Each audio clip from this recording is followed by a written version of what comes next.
My son cut me out of his life for 20 years. He wouldn't talk to me and ignored every attempt I made to contact him until I became rich. Suddenly, he invited me to spend Christmas with him, acting as if nothing had ever happened. But I had a plan. When I arrived at his house, I smiled and said, "I have a surprise for you all." Their faces unglowed with greed, expecting my money. But when they saw what I had prepared, their smiles vanished, and their faces went pale. The telephone rang just as I was settling down for my evening routine. The jarring sound sliced through the December silence of my city apartment like a knife. I almost didn't answer. Telemarketers made a habit of calling right around dinner, but something made me pick up the receiver. "Dad?" The voice hit me like a physical impact. 20 years. 20 years of silence. And now, this casual greeting, as if we had spoken just yesterday. "Daniel." My voice came out steady, though my knuckles had gone white around the phone. "This is unexpected." "Yeah." Well, I could hear that familiar nervous laugh, the one he used as a kid when he was caught in a lie. "Listen, I know it's been a minute, but Christmas is coming up, and Patricia and I were talking. We'd love for you to come over for dinner, you know. Family time. Family time." The words tasted bitter in my mouth. I stared at the faded family photo on my kitchen counter, the one where Daniel was 8 years old, gap-toothed, and smiling before that everything fell apart. A minute. I couldn't help the sharp edge in my voice. "Daniel, you haven't returned to my calls in 2 decades. Remember the birthday cards I sent? The graduation invitation I mailed? All returned unopened." "Dad, come on." "I've been busy. You know how it is. Building a career, starting a family. There's never enough time. Never enough time." I stood up, walking around the small kitchen. Outside, the Christmas lights blinked mockingly sigh in the neighbors' windows. But suddenly, there's time now, just after the news about my lottery win hit the papers. A pause, held for too long. "I don't know what you're talking about." "You don't?" I kept my voice deliberately calm. $15 million. Front page of the City Herald last month. What a coincidence. This sudden invitation. "Dad, that's not, I mean, I'm happy for you, but that's not why I'm calling. We just thought it'd be nice to reconnect. You're getting older, and I'm getting older." I almost laughed. "I've been getting older for 20 years. Daniel, where were you when I had my heart surgery? When I spent Christmas alone in this empty house, year after year?" His voice changed. It was turning defensive. "Look, I know things haven't been perfect between us, but that's the past. We're family. That has to count for something. Family." The word hung between us like a curse. I thought of all the times I had sat by this very phone, waiting for it to ring. All the unanswered messages, the returned letters, the silent birthdays. "You're right," I said finally. "Family does count for something. I'll be there." "Seriously? That's great, Dad. Christmas Eve, around 6 in the evening. I'll text you the address." "You do that." I paused, letting the silence stretch.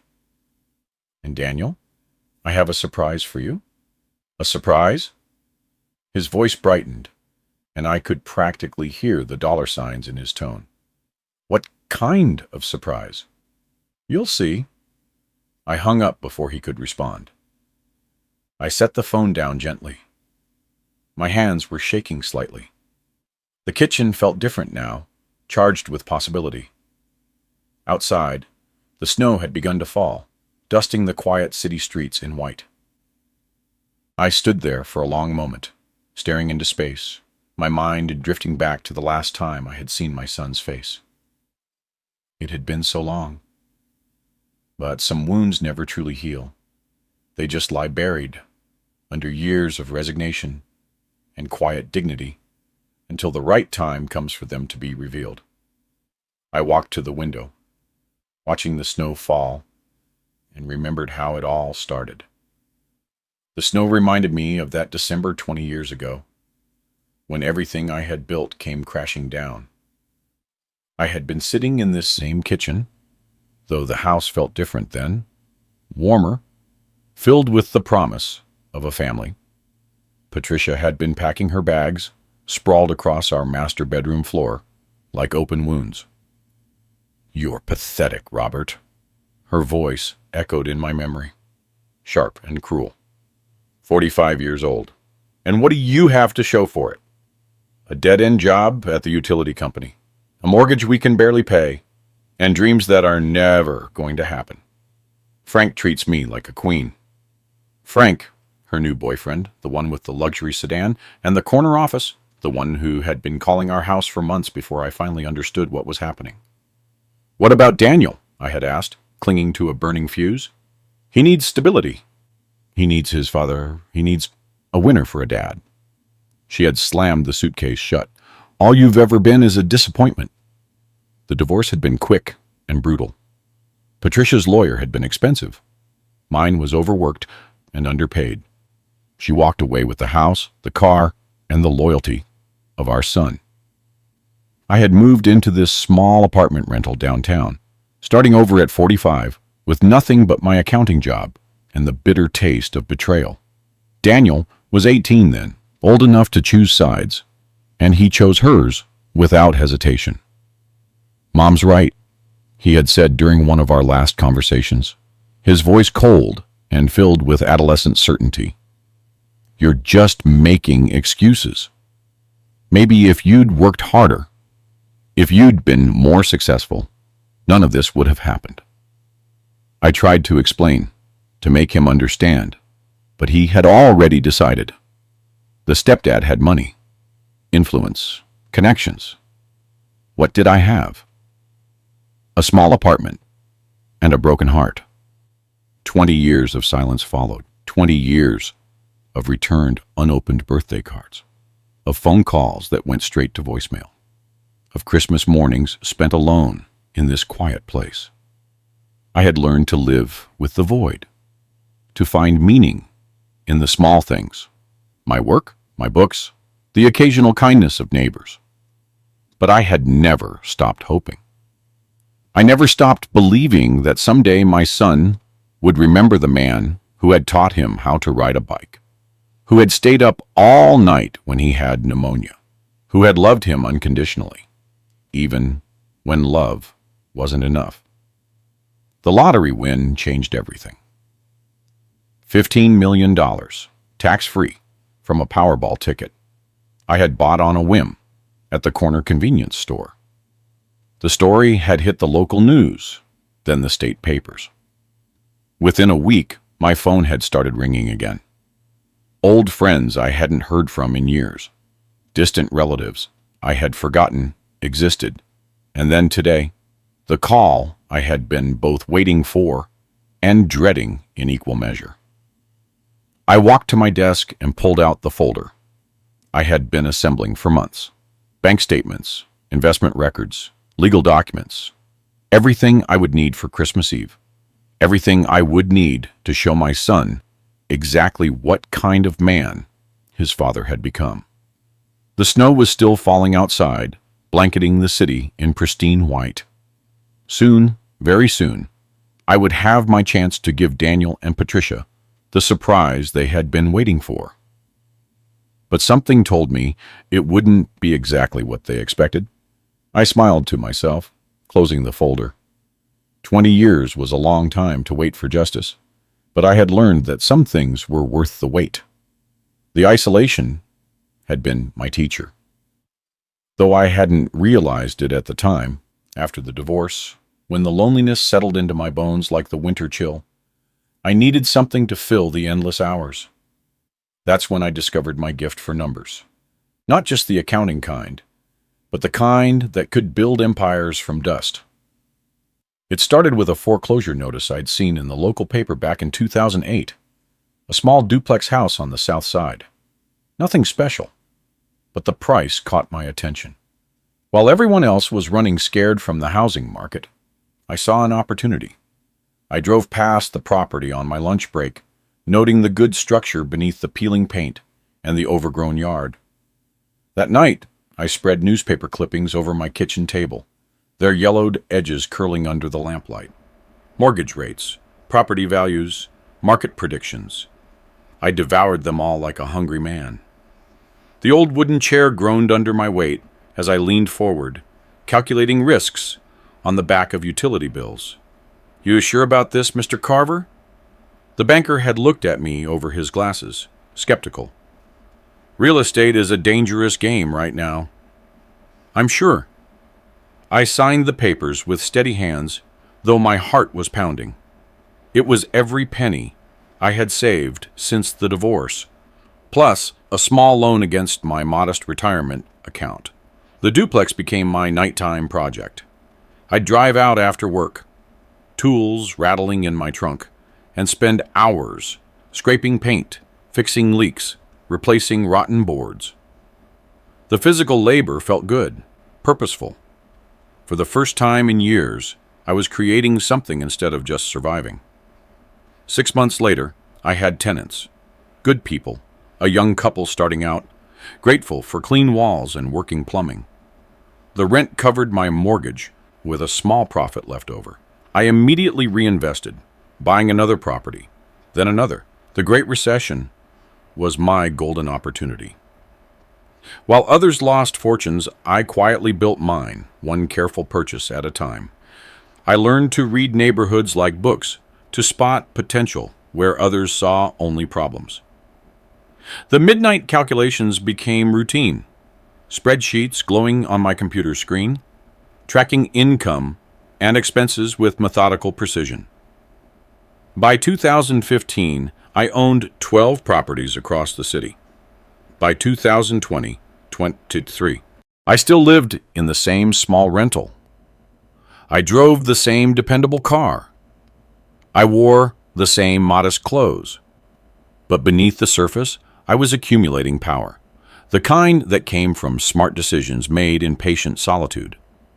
The lottery win had been luck, sure, but it landed on a foundation I had built through discipline and determination.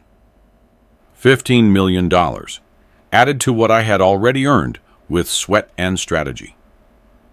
I was worth more than Daniel could imagine, more than Patricia would ever believe possible. I glanced at the clock. Almost midnight. The snow had stopped falling, leaving the city wrapped in pristine silence. Tomorrow would bring new challenges, new opportunities to prove that the quiet man they had dismissed as a failure had become something entirely different. Did Daniel know the full extent of what I had accomplished?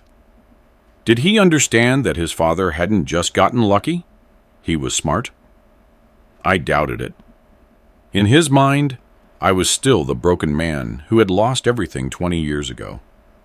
But that man was gone, replaced by someone who had learned to turn solitude into strength, failure into triumph. The house settled around me with familiar sounds. I had work to do, plans to finalize. Christmas Eve was approaching, and I intended to be ready. Morning arrived with fresh snow blanketing the windows, and I was sipping coffee at my kitchen table when the phone rang again. The sound made me pause, the mug halfway to my lips. 2 calls in the 2 days, after 2 decades of silence. "Robert." Patricia's voice hit me like a cold wind. Still that same breathy tone she used when she wanted something, though age had hardened the edges.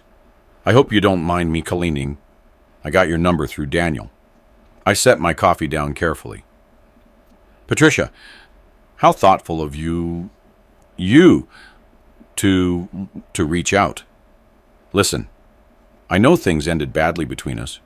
But we have a son together. That has to count for something, right? Daniel is in trouble, Robert. Serious trouble. He needs help. And I thought, well, with your recent good fortune, I could hear crackling in the background, whispers. Then Daniel's voice, faint but clear. Ask him for more. Tell him it's urgent. What kind of trouble? I kept my voice neutral, though my grip tightened on the receiver. His business. You know how the startup world is. It's so volatile. He has investors breathing down his neck. And if he doesn't come up with the money soon, she let the sentence hang. I hate to ask, but could you help out, for old times' sake? More whispers. Say it's for the grandkids' future. It's for the grandkids' future, Patricia continued, her voice taking on that pleading quality I remembered from our marriage. You don't want them to suffer because of business problems, do you? I watched the steam rise from my coffee cup, thinking of all the times I had fallen for this routine. The manufactured crises, the emotional manipulation, the way she had always known exactly which buttons to push. How much? I asked. Well, $200,000 would cover the problems. But if you could stretch to $300,000, another whisper, maybe $400,000, just to be safe. I almost chuckled. $400,000, asked as casually as one might ask to borrow sugar from a neighbor. I see. Robert, I know you're mad about the past, but this is bigger than our problems. This is about family, about doing the right thing. The right thing. I repeated the words slowly. Tell me, Patricia, what was right about 20 years of silence? What was right about returning birthday cards unopened? What was right about teaching our son to treat his father like a stranger? Her voice hardened. That's ancient history. We're talking about now, about your son's future. I won't give you a dime. The words came out cleaner than I expected, with no anger or bitterness, just facts. What? She sounded genuinely shocked. Robert, you can't be serious. You won millions of dollars. What's a few $100,000 to help your own son? Not a dime, I repeated. Not now, and not ever. But you love him. You're his father. How can you abandon him when he needs you most? I thought of all the times I had needed them. All the times I reached out and was ignored. I learned from the best. You're making a mistake. You'll regret this. I don't think I will. The line went dead. She had hung up just like that. I put the phone down and watched the snow continue to fall outside my window. The silence felt different now, not empty, but full of possibility. I had passed the test. 20 years ago, I would have written the check, desperate to buy back their affection. But the man I had become understood something the old Robert never did.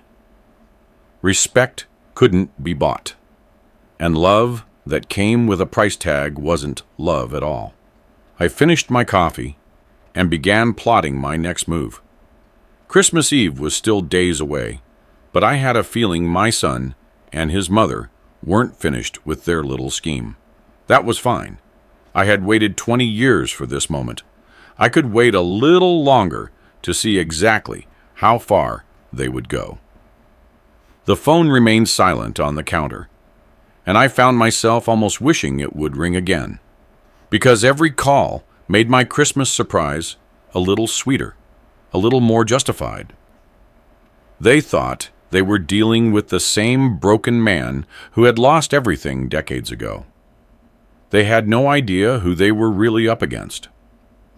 Sleep evaded me that night, and by dawn, I knew what I had to do.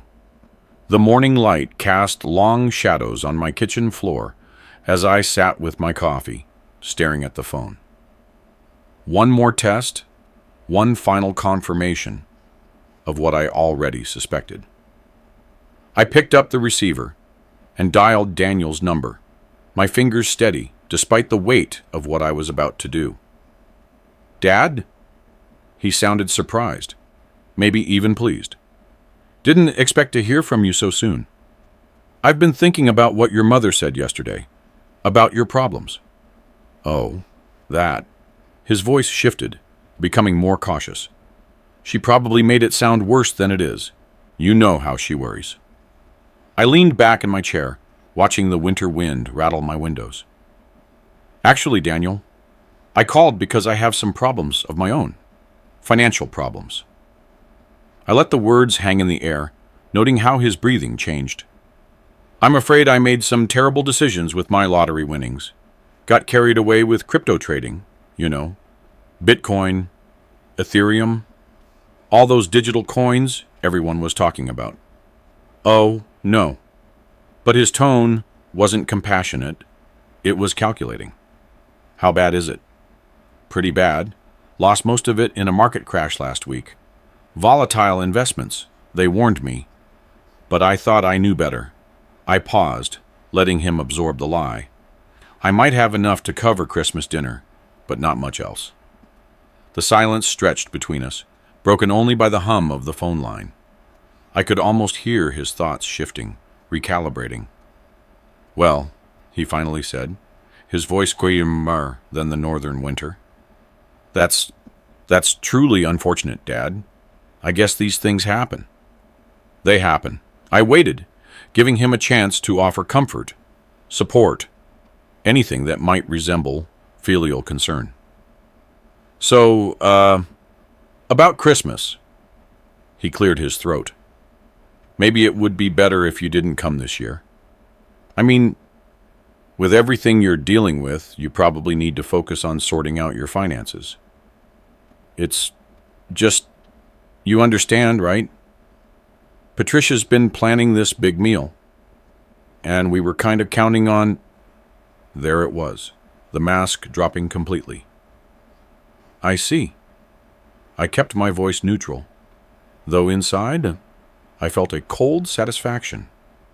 "So, the invitation is canceled. It's just that, you get it, right? Less stress for everyone." "Less stress?" I nodded to myself. "Of course. Wouldn't want to be a burden with my presence." "Dad, don't be like that. It's practical. When you get back on your feet, we'll definitely get together. When I get back on my feet." I smiled grimly. "Right. Look, I have to run. Conference call in 5 minutes, but we'll talk soon. All right?" The line disconnected before he could answer. I set the phone down and stared out at the snow-covered city streets. 20 years of silence.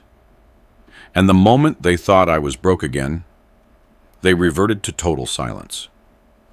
I knew it would happen, but having it confirmed so brutally still stung. Not because I was surprised, but because it crystallized everything I had suspected about their motives. Love with conditions was not love at all. It was a business transaction.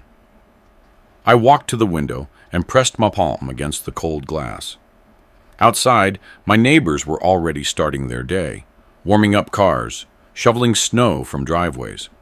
Normal people, living normal lives, probably taking for granted the simple fact that their families loved them for who they were, not for what they had. The test was complete. The jury had returned its verdict. Now it was time to plan the sentence.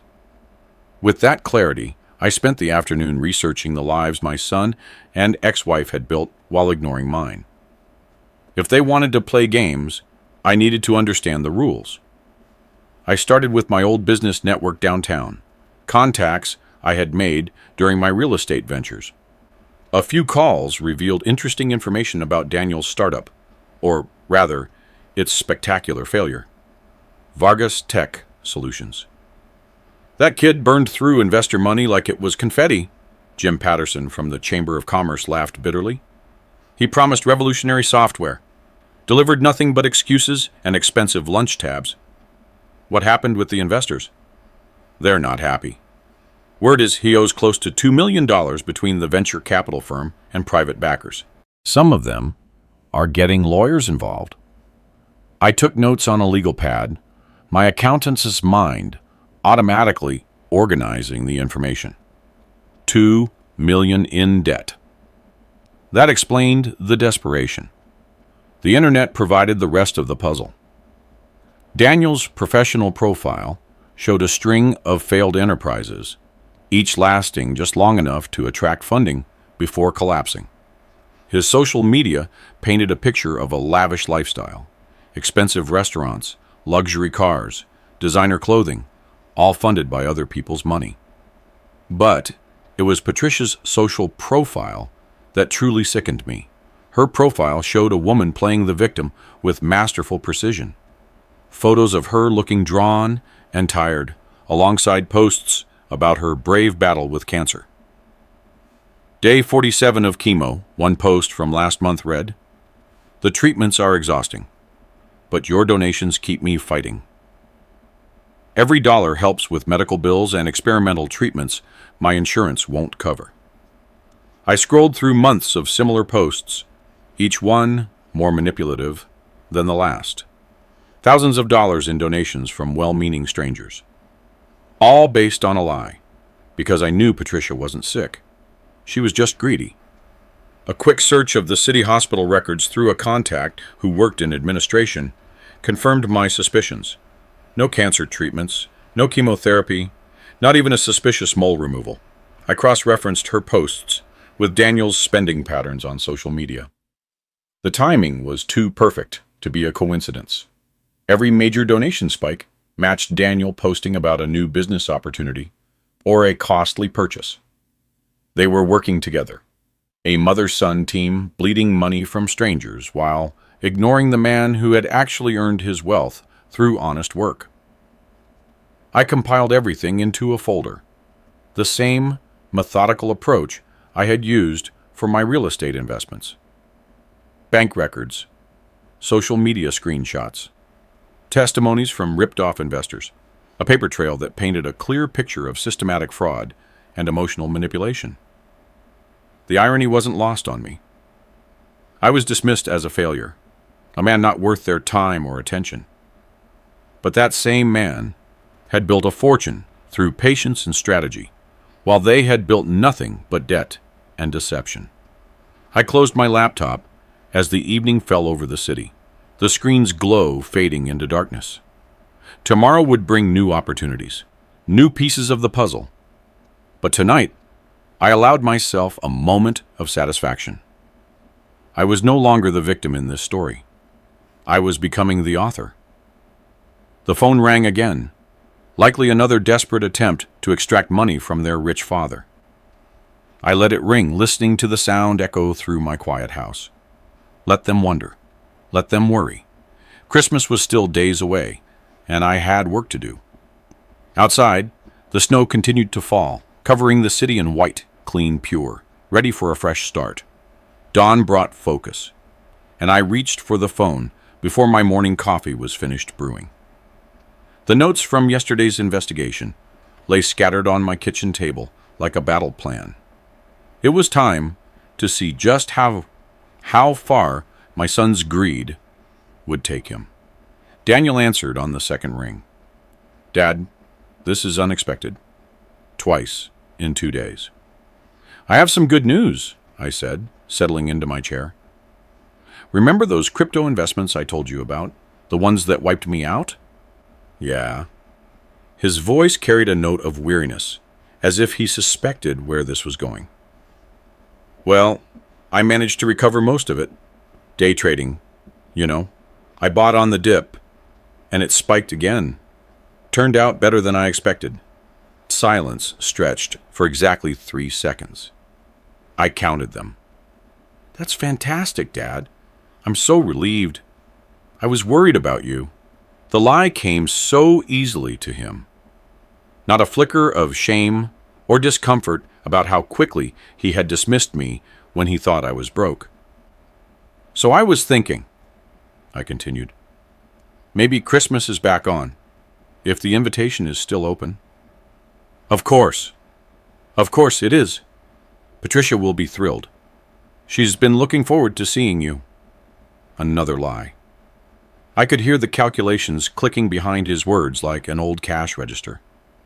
Actually, Dad, speaking of Christmas, his voice changed, becoming more intimate, more son-like.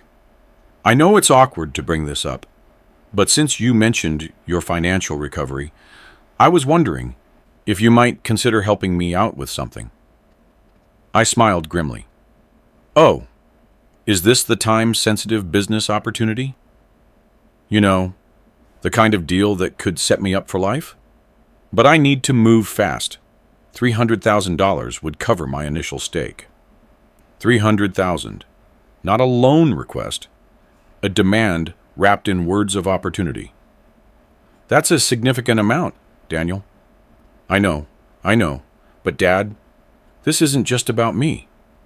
It's about securing the family's future, your grandkids' future. And honestly, after everything that's happened between us, I thought this could be a way to, start fresh. The manipulation was breathtaking in its audacity. Family, grandkids, fresh starts, all the buttons he thought would work on the man I used to be. Tell me more about this opportunity, I said, injecting just enough interest to keep him talking. It's in the tech sector, AI development, truly revolutionary stuff. Initial investors are projecting 500% returns in 18 months. The same speech he had probably used on his previous victims. I wondered if he had even bothered to change the numbers. 500%. That sounds too good to be true. I know it sounds crazy, but, Dad, that's how these groundbreaking technologies work. Now, remember when Bitcoin was nothing? People who got in early made fortunes. I let the silence hang between us, as if genuinely considering it. I truly marveled at how completely he had revealed himself. No mention of paying me back, no acknowledgement of the 20 years of silence. Just his hand outstretched, palm up, waiting. I'll have to think about it, I said finally. Of course. But Dad, time really is a factor here. The window closes right after Christmas, so if you're going to do this, we'd need to move fast. The urgency was manufactured, of course, creating pressure, eliminating time for doubt. Classic con artist tactics. I understand. Let me sleep on it. That's all I can ask. And Dad, thanks for even considering it. It means everything to me. I hung up and leaned back in my chair, watching the morning sunlight gleam on my notepad. He had taken the bait completely. No suspicion, no questions about how I had recovered my losses so quickly. Just pure, unadulterated greed. I picked up my pen and wrote a single word. Confirmed. 20 years of silence. And now, he wanted $300,000 based on a 5-minute phone call. The sheer nerve was almost admirable in its brazenness. Almost. I checked my watch.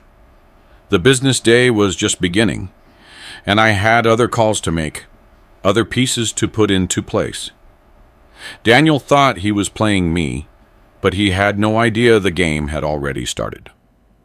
With that bait set, I turned to the contacts I had compiled during yesterday's investigation. The investors Daniel had swindled deserved to know where their money had gone, and where the man who had taken it was hiding. I started with the venture capital firm first. The receptionist transferred me to a Mr. Davidson, who sounded weary even at 9 in the morning. Calling about Daniel Whitlock? His voice sharpened. What's your connection to him? I'm someone who believes in accountability, I said carefully. I understand he owes your firm a considerable amount of money. Considerable is an understatement. We're talking deliberate fraud, but he's vanished. No forwarding address, no contact information. Our lawyers are frustrated. What if I told you I know exactly where he is? Davidson's chair squeaked as he leaned forward. I'm listening. He's been hiding out in this city for months, living at his mother's house while he plans his next scheme. I provided the address, the phone number, and the social media evidence I had gathered. Davidson's excitement was palpable. How do you know all this? Let's just say I have a personal interest in seeing justice done. After Davidson, I contacted the 3 private investors Daniel had named in his failed company's registration documents. Their reactions were remarkably similar. Initial skepticism, followed by barely contained fury when I supplied proof of his whereabouts. That little weasel, growled Elena Martinez, who had lost $50,000 in his solar panel startup. I knew he was hiding somewhere. My lawyer said we'd need a private investigator to track him down. Consider the investigation complete, I said. I'm also sending you evidence of his current lifestyle, social media posts showing expensive purchases, restaurant visits, luxury items, all while claiming to be broke. By noon, I had contacted 7 investors. By 2 in the afternoon, they were forming a class action lawsuit. By 3, they had a conference call scheduled with their legal teams. I leaned back in my home office, surrounded by papers and screenshots, listening to my phone ping with updates. Each call brought more satisfaction than the last. Anonymous tipster, Davidson said when he called back. I don't know who you are, but you've given us exactly what we needed. We're filing emergency motions to freeze his accounts and seize any assets we can find. How fast can you move? We're talking days, not weeks. Christmas could be very interesting for Mr. Whitlock. I filed Davidson's business card with the others, creating a neat stack of consequences. For 20 years, Daniel had lived without facing responsibility for his actions. That was about to change. The phone rang again. This time it was Elena Martinez. Our lawyers are coordinating with the others. We're going to hit him from all sides, simultaneously. No more hiding, no more games. I'm glad I could help. One more thing, she said. When we find him, and we will find him, I want to thank you properly. You've given us hope when we thought all was lost. I hung up and looked out at the city streets, where my son thought he was safe, where he thought he could continue his schemes without consequence. The snow had stopped falling, leaving the world crisp and clear. Perfect visibility for what came next. I opened my laptop and began drafting an email to the local news station. If Daniel wanted to play games with other people's money, maybe it was time the city knew what kind of neighbor they had. With the alliances forming, I drove the next afternoon to gather the final piece of evidence I needed. St. Jude's Hospital was on the east side of the city, its brick facade dusted with snow, and I parked in the visitor's lot with a sense of purpose I hadn't felt in years. The automatic doors slid open with a whoosh, releasing that familiar antiseptic smell that always reminded me of my own heart surgery years ago, the one Daniel hadn't bothered to visit me for. I walked through the lobby, my steps echoing on the polished floors, passing families clutching flowers with worried expressions. I found Janet in the medical records office, a woman I knew from my accounting days, when I had handled the books for her late husband's dental practice. She looked up from her computer in surprise. Robert Carver, what brings you out here on a day like this? Hello, Jeanette. I need a favor. And I know this is delicate territory. Her expression changed to caution. What kind of favor? I pulled out a business card from Davidson's firm. I'm helping with a fraud investigation. There's a woman claiming cancer treatments she never received, collecting donations under false pretenses. Lives are being impacted. Janet studied the card, then looked back at me. Robert, you know I can't just... Patricia Whitlock, my ex-wife. The words tasted bitter. She's been running a scam on social media, claiming chemotherapy treatments that never happened. Good people are sending money they can't afford because they believe she's dying. Something shifted in Jeanette's eyes. She had always been a woman who valued honesty over bureaucracy. "This stays between us," she said quietly. 20 minutes later, I was sitting in my car reviewing the printouts. Clean medical history, going back 5 years. Routine checkups, dental cleanings, a minor sinus infection, last spring, not a single oncology appointment, no chemotherapy, no cancer diagnosis of any kind. The fluorescent lights of the hospital cast stark shadows over the papers as I read every detail. Each page confirmed what I already knew. Patricia's entire cancer story was manufactured. Every donation, every message of sympathy, every prayer sent her way was based on an elaborate lie. I tucked the records into my coat pocket, feeling their weight against my chest like armor. The drive home through the quiet city streets gave me time to process what I had discovered. The snow was falling steadily, covering the world in white, making everything look clean and new. For a moment, sitting at a red light, I wondered if I was crossing ethical lines. These were private medical records, obtained through personal connections rather than proper channels. But then, I thought of the families sending $10 bills they couldn't afford, believing they were helping a dying woman fight for her life. The light turned green, and I drove on. Sometimes justice required getting your hands dirty. Back home, I put the records in my folder, next to the investor information and the lawsuit confirmations. 3 separate angles of attack, all carefully orchestrated, all perfectly timed. Daniel and Patricia had spent 20 years believing they were smarter than everyone around them. Tomorrow, I would put that theory to the test. I looked out my kitchen window, where the Christmas lights twinkled in the neighbors' windows, and allowed myself a smile. The holiday season was about to get very interesting for the Whitlock family. The phone rang one last time that night. I let it go to voicemail, already knowing it would be Daniel or Patricia, with another urgent request or manufactured crisis. But their time for making demands was running out. After tomorrow, they would be too busy dealing with the consequences to bother their poor, forgotten father. I poured myself a cup of tea and settled in to review my plans one last time. Christmas morning was only hours away. Christmas morning dawned crisp and clear, and I prepared for what would be the most satisfying holiday meal in 20 years. I dressed carefully, not too formal, not too casual, and drove across the city to the address Daniel had texted me weeks ago. The house was in a newer development, all vinyl siding and identical landscaping, with Christmas lights strung unevenly on the porch. I could see shapes moving behind the windows, likely Patricia worrying over last-minute preparations, while Daniel counted imaginary profits from his fictitious investment opportunity. I rang the doorbell, arranging my face into what I hoped looked like grandfatherly enthusiasm. "Dad?"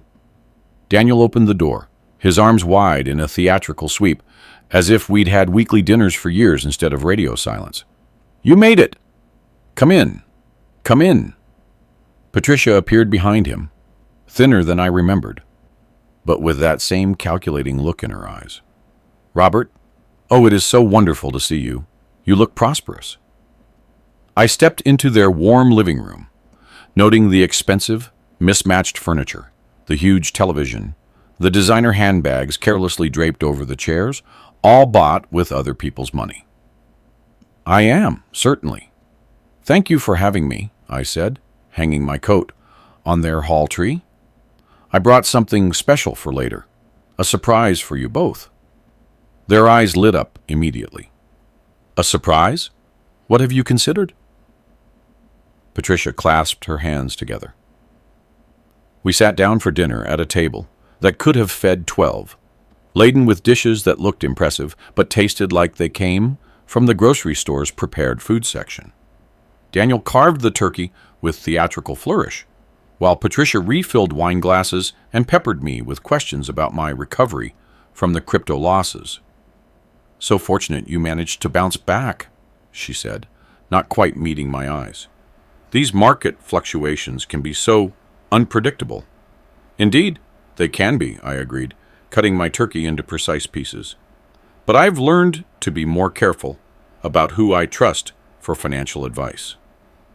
Daniel launched into a detailed explanation of his AI investment opportunity, complete with projected returns and time urgency.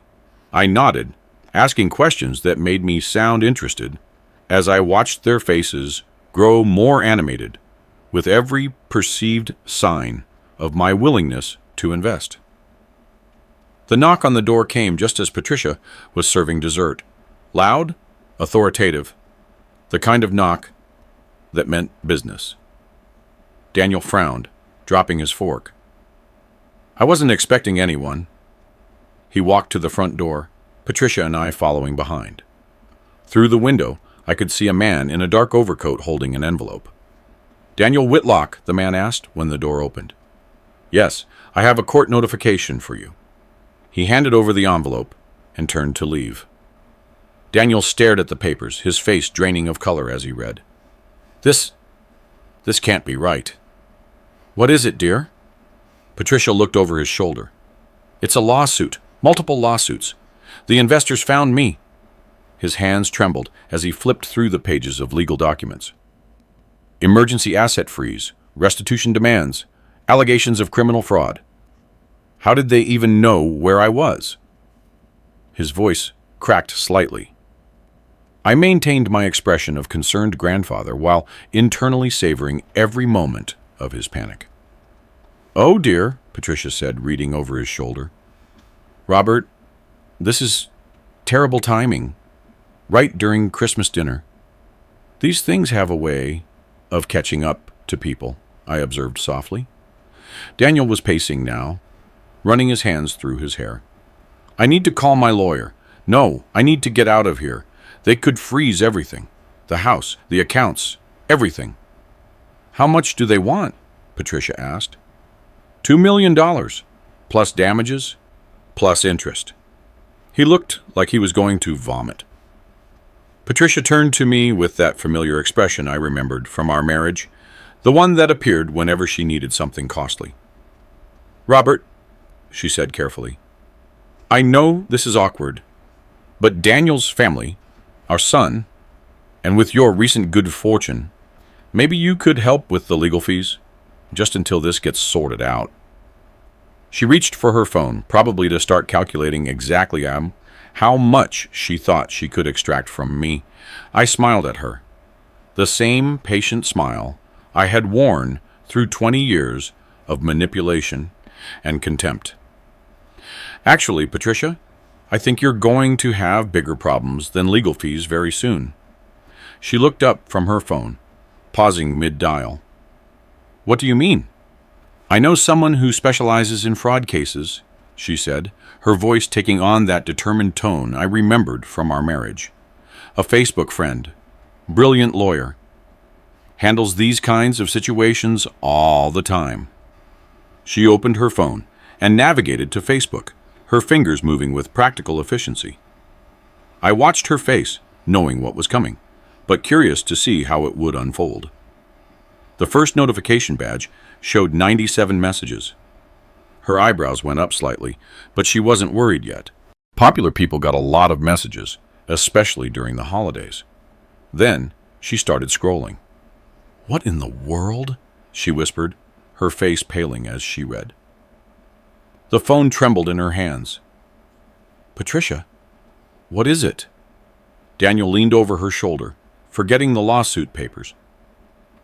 They're saying I faked having cancer. Look at these comments. Fraud, scammer, disgusting. There are hundreds of them." I took a sip of my coffee and watched the spectacle unfold. She scrolled faster, her breathing growing shallow. "There's a news article. City woman exposed for fake cancer scam. How did they do that? Who would do that? Daniel snatched the phone and read aloud. Anonymous source provides medical records proving Patricia Whitlock never received cancer treatment despite collecting thousands in donations for chemotherapy costs. This can't be happening, Patricia's voice broke. Someone hacked my medical records. This is illegal. Is it true? Daniel asked, his voice deadly quiet. Of course it's not true. I'm fighting cancer. You know I'm fighting cancer. But even as she said it, I could see the doubt creeping into Daniel's eyes. He was many things, but he wasn't stupid. Medical records were too detailed, too official, to be fabricated. Oh my God, Mom. Oh my God. Do you know what this means? They're going to investigate everything. My lawsuits, your donations, everything. Patricia's phone vibrated with another notification, then another. The messages were pouring in. Now, former donors demanding refunds, reporters requesting interviews, authorities asking questions. Make it stop, she whispered, staring at the screen. Make it stop. I can't make it stop, Daniel snapped. You did this. You brought this on us. I didn't do anything. Someone set me up. They turned to me simultaneously, as if suddenly remembering I was there. Their faces showed a mixture of desperation and hope, the same expression I had seen countless times when they had needed something from me. Robert, Patricia said, her voice turning syrupy despite the panic. You said you had a surprise for us. Please, tell me you brought what we discussed. The money for Daniel's investment. We need it now, more than ever. Daniel nodded eagerly. Dad, I know this looks bad, but we can fix it with your help. We can hire the best lawyers, the best PR firms. We can make all this go away. I stood up slowly, setting down my coffee cup with deliberate care. Their eyes tracked my every movement, hungry and desperate. I've already delivered your surprise, actually. The words hung in the air like smoke. I walked to the hall tree and put on my jacket, taking my time with each button. What do you mean? Patricia's voice was sharp with rising panic. I mean exactly what I said. I've already given you what you deserve. But the money, Daniel began. There is no money, I said. Not for you. I walked toward the door, their confused voices following me. Robert, wait. You can't just leave. We need to talk about this.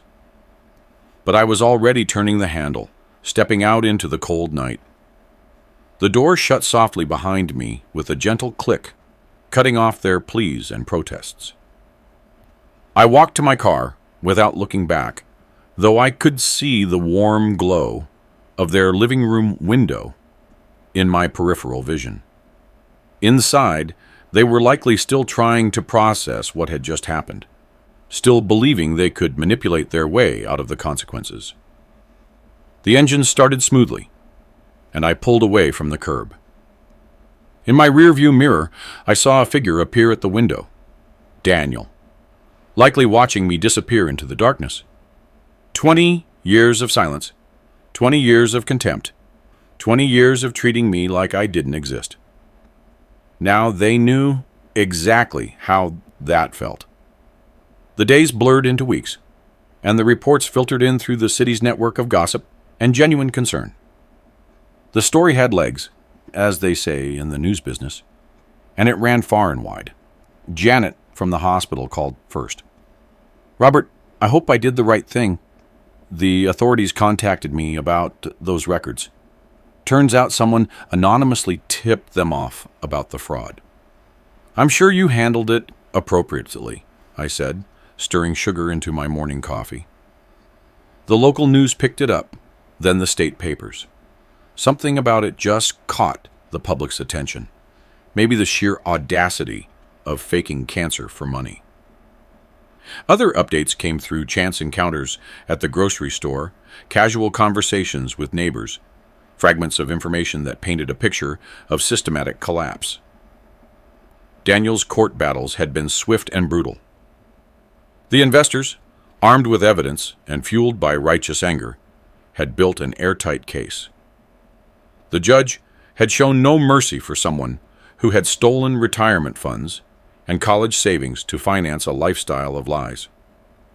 He lost everything, reported Tom Harrison, whose law firm had handled some of the paperwork. House, car, bank accounts. He had to move back in with his mother, if you can believe it. But Patricia's situation was arguably worse.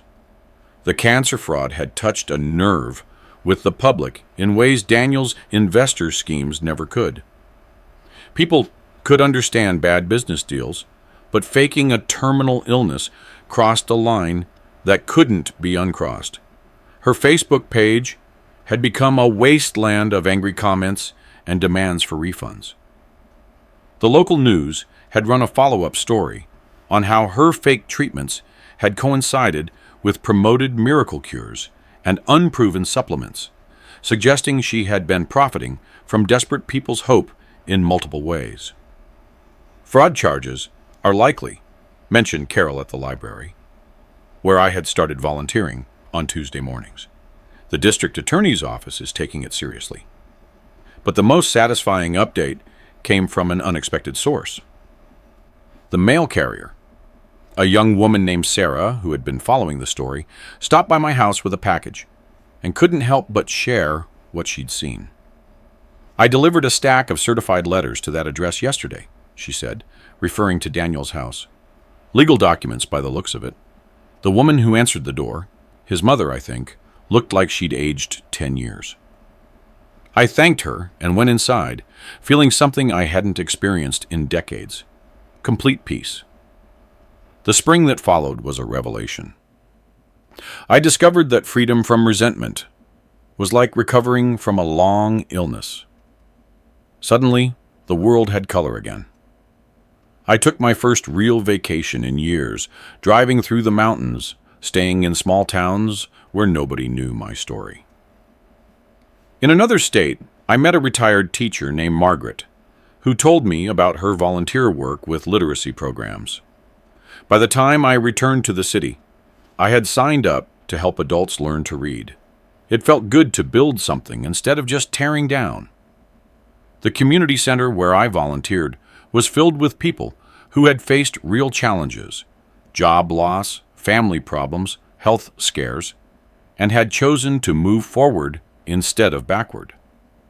Their resilience put my own struggles into perspective. "You look different," observed Father Martinez at the church, where I had started attending again. "Lighter, somehow." He was right. The weight I had carried for 20 years had lifted, leaving room for things I had forgotten I enjoyed. Books, long walks, conversations with people who valued honesty over profit. I still lived in the same modest house, still drove the same dependable car. But now, these things felt like choices rather than limitations. I had enough money to live anywhere, do anything. But I had discovered that satisfaction came from different sources than I expected. One afternoon in May, while I was planning a trip to visit the Grand Canyon, my phone rang. The caller ID showed Daniel's number, but I let it go to voicemail. Later, I listened to his message, a rambling apology mixed with subtle requests for financial assistance. I deleted it without a second thought. The next morning, I packed my suitcase and loaded my car with maps and travel guides. The Grand Canyon could wait, however. First, I was going to drive across the neighboring state, where I had heard about a small town that needed help rebuilding after a tornado. It felt good to have somewhere to go, someone to help. It felt good to be needed for the right reasons. As I pulled out of my driveway, I looked once at the house where I had spent so many years waiting for a phone call that never came. Now I understood that I had been waiting for the wrong thing entirely. The road ahead was empty and full of possibility. I pressed the accelerator and drove toward whatever came next. leaving the past where it belonged, in the rearview mirror, growing smaller with every mile. I'm really glad you're here and that I could share my story with you. If you liked it, show me by liking the video and subscribing to my channel. Let's see how many of us there are. Write in the comments which city you're watching from and what time it is. I'm so curious to know where all you wonderful people are tuning in from. If you want to support me a little extra, you can also send a small donation. I share new life stories for you every single day. And now, 2 of my most popular stories will pop up on the screen so you can choose what to watch next.